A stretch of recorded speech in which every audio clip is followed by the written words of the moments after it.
More than 24,000 refugees from South Sudan live in Jebel Aulia. It's an informal settlement on the outskirts of the Sudanese capital, Khartoum. Conditions are harsh.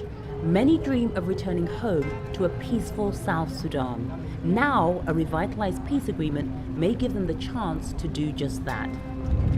Several refugees traveled from Jebel Aulia to the capital to make their voices heard.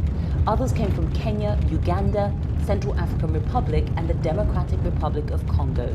They met face-to-face with South Sudan's leaders to discuss the agreement. The deal says refugees should be given the details of the agreement. Fonny Joyce has been a refugee in Kenya for most of her life. She and others asked important questions about the agreement and commitment from South Sudan's leaders to uphold it. It's very important for South Sudanese to ask questions about the agreement that was signed. First of all, it concerns them. It concerns the reasons why they fled, and they need to feel confident that this agreement is going to hold. During the meeting, the refugees also voiced their concerns. Some worried the agreement might go the way of other failed peace deals. It is not the paper that we signed that made peace to South Sudan. And then what is unique with this agreement that is going to make it like a different agreement from other agreements? Others raised concerns about what the agreement will mean for the rule of law, security, land rights, the economy, education and healthcare.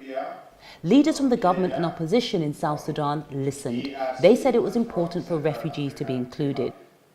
UNHCR and mediators of the deal, the government of Sudan and the East African regional body, IGAD, organized the meeting. But it was important that before the peace agreement is signed, that those who decided to initialize that peace agreement explain to refugees why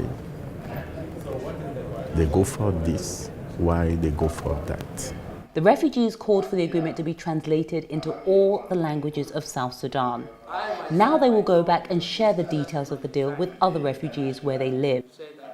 For refugees like Margaret Anby, having a seat at the table was an important milestone. They have heard of our cries, they have heard of our suggestions. We hope it will be a permanent peace and it is going to be the last peace.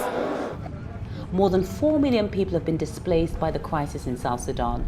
UNHCR and its partners need more than $1.5 billion to urgently meet the needs of those displaced until they are able to return home to a peaceful South Sudan.